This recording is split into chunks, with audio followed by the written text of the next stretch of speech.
Now, of course, we have Magik. Now, Magik is a very interesting hero because essentially she utilizes portals and knockback. That seems to be what she's centered around.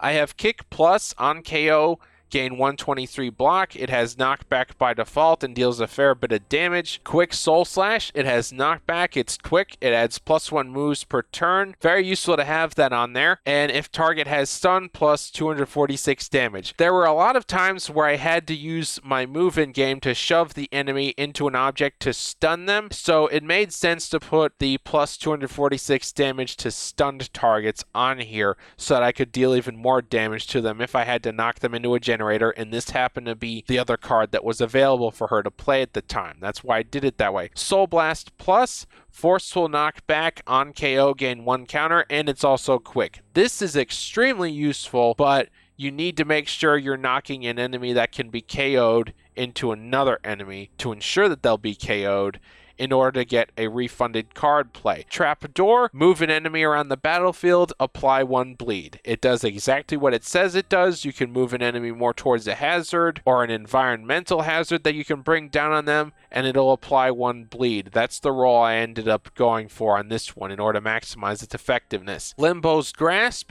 create a portal, draw 2 cards, and then for the rest of the mission, deal plus 184 damage to enemies knocked through a portal. Limbo's Grasp is very useful, and I put the draw 2 cards on here for good reason, because there were times where this card would appear, but I was lacking other cards in my deck for Magik. And then, of course, this is one of her oldest cards. Limbo Portal, create a portal, it's free.